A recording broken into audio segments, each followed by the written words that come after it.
안녕하세요. 오늘은 열왕기하 22장입니다. 요시야 이야기가 나와 있습니다. 다윗의 길로 행한 선한 왕이었습니다. 스토리를 간단하게 살펴보도록 하겠습니다. 어떻게 되어 있죠? 요시야가 성전을 보수하려고 합니다. 상자에서 율법책을 발견하고요. 율법책 앞에서 옷을 찢고 회개합니다. 그때 하나님께서 요시야에게 다시 한번 기회를 주시는 이야기로 나와 있죠. 간단히 요약하면 이 네 장면으로 생각해 보실 수 있습니다. 안 중요한데 좀 설명이 긴 이야기를 두 개 할게요. 하나는 요시야가 성전을 보수했던 방법에 대한 것이죠. 이것이 언제 나와 있는 거예요? 여호야다 시대에 만들어진 방법을 요시야가 적용하고 있는 것입니다. 그때 어떤 방법을 만들었어요? 원래는 은전을 제사장들이 직접 받아서 성전 보수 공사를 하려고 했는데 그렇게 되다 보니 제사장의 생활비 부분들이 있어서 아무래도 그 일이 진행이 안 됐어요. 그래서 상자를 만들어서 성전을 보수하기 위한 돈은 여기에 따로 담았죠. 은전을 넣습니다. 그 은전에 가득 차면 상자를 뒤집어서 일하는 사람들이 직접 은을 줘서 성전을 보수하는 그 시스템을 만들어 놨었죠. 그래서 여기에 이 상자가 있는 것이고요.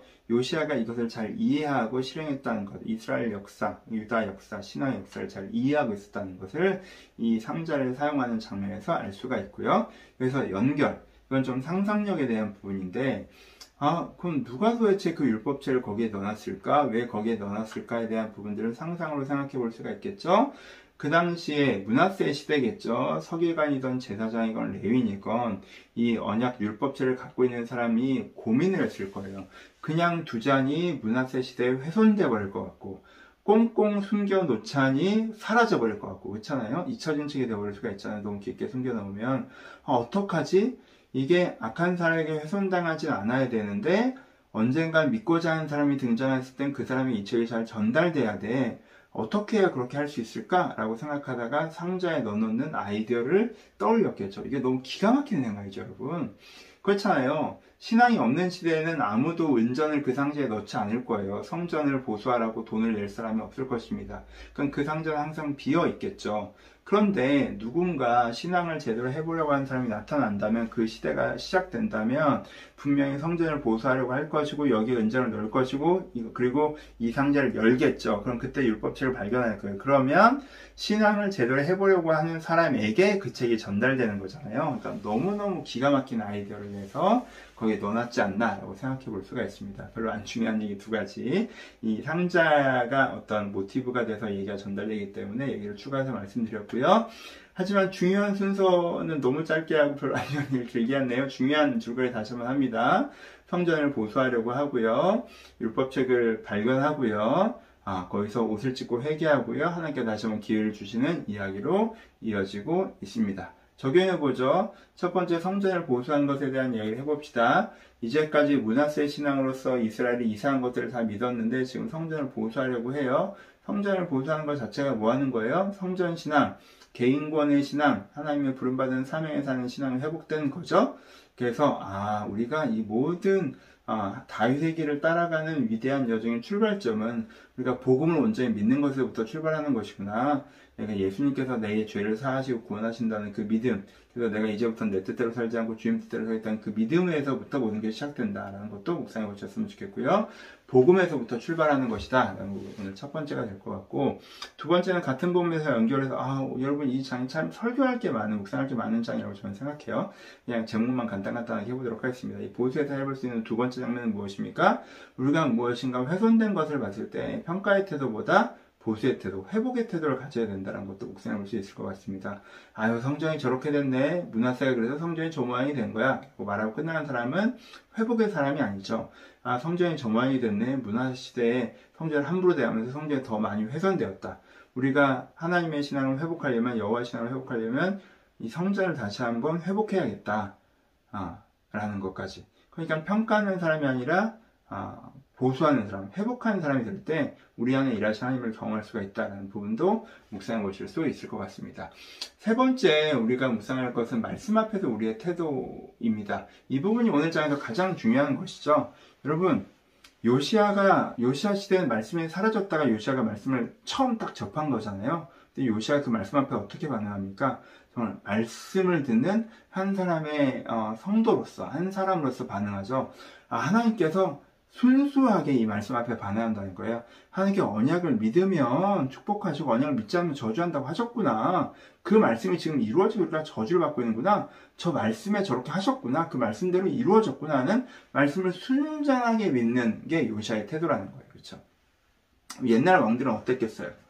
여러분 그 옛날에 뭐 아마시아 이럴 때 율법책이 없었겠습니까? 애매하게 믿었던 유다 이럴 때 율법책이 없었겠어요? 있었겠죠. 그 사람들 그 내용을 몰랐을까요? 알았겠죠. 근데 이전 세는 어떤 거예요? 그렇구나. 그래. 말씀에 그렇게 나와있지. 하나님이 세상을 이처럼 사랑하사. 유명한 구절이지. 여호와 나의 목자시냐. 유명한 구절이야. 나 그 구절 알아. 이런 식으로 반응하면 하나님의 역사가 그 안에서 일어날 수가 없다라는 거예요. 그렇죠? 아마도 이전 세대 왕들은 이렇게 반응했던 것 같다는 거죠. 하지만 요시아는 어떻게 했어요? 말씀을 딱 붙자마자 여호와가 나의 목자셔. 하나님의 세상을 이처럼 사랑하시는구나. 이렇게 나에게 하시는 말씀, 권위 있는 말씀, 계시의 말씀을 받아들였다는 거예요. 우리가 이렇게 해서 저주를 받은 것이구나. 이렇게 하면 축복을 받을 수 있었구나. 너무 애통하다. 하나님 저를 용서하소서. 라고 있는 말씀을 순전하게 받으려는 태도였다는 거예요. 여러분들 말씀 앞에 어떤 태도십니까? 나 이거 다 아는 내용이지. 이 부분은 마음에 안 들어. 이 부분은 마음에 드네. 이건 되게 좋은 얘기 같아. 이건 되게 나쁜 얘기 같아. 이건 나한테 해당 사항 없는, 이런 식으로 읽지 않으십니까? 그건 유명한 얘기, 이렇게 읽지 않으십니까? 이렇게 우리가 말씀에 반응하지 않으면, 그러면 안 된다는 거예요. 말씀 앞에서 말씀을 믿고, 그 말씀 앞에서 순전하게 우리가 반응할 때, 우리 안에 믿음의 역사가 일어날 수 있다라는 것이, 적용점이라고 할 수 있습니다. 마지막으로, 제일 중요하게는 저주의 기회를 다시 우리가 묵상해 볼 수 있겠죠? 그래서 요시아가 하나님께 물어보죠. 이 말씀이 정말 맞습니까? 우리가 이제까지 범죄해서 우리가 저주를 받습니까? 라고 물어보는데 하나님께 뭐라고 대답하세요? 맞아, 너희들 저주를 받아. 저주가 코앞에 닥쳤지. 그 말씀이 틀리지 않아. 저주가 없는 거 아니야. 그런데 너는 겸비하였으니까 너희 때는 그런 일이 일어나지 않게 해줄게 라고 말씀. 무슨 뜻이에요? 저주의 메시지를 받았을 때, 너 그럼 큰일 나라는 메시지를 받았을 때, 정말 큰일 났구나 라고 하고 애통하고 회개하는 사람에게는 그 저주가 이루어지지 않고 이런 기회가 주어진다는 거예요.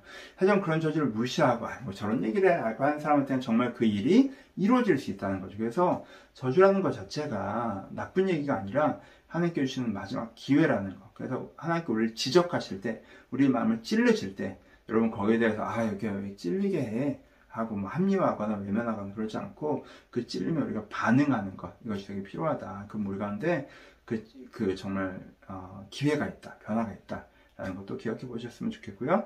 마지막으로는 성경 내용은 아니어서 적용이라고 하기는 어렵겠지만 상상해 볼 수 있잖아요.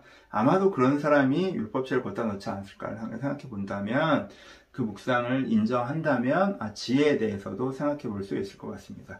우리가 좀 지혜로워야겠구나. 그렇죠? 그래서 우리가 이렇게 할 수도 없고 저렇게 할 수도 없고 막다른 골목이야 라고 생각하지만 그 사이에 되게 이런 답이 있었잖아요. 그래서 내가 깊게 숨기자니 책이 사라질 것 같고 숨기지 않다니 책이 훼손될 것 같아. 어떻게 할 수도 없어 라는 약간 모순에 갇혀 있다고 느껴질 때 그 모순 사이에 분명히 해답이 있지 않을까, 해답이 있다 라는 고민과 믿음도 해보셨으면 좋겠습니다. 요시아 굉장히 멋있는 인물입니다. 자세한 내용은 내일 하겠지만 오늘 기본적으로 이 장면에 담겨있는 묵상의 의미 하나들을 생각해 보시고 여러분의 마음을 주시는 것으로 은혜 받으시는 시간 되셨으면 좋겠습니다. 감사합니다.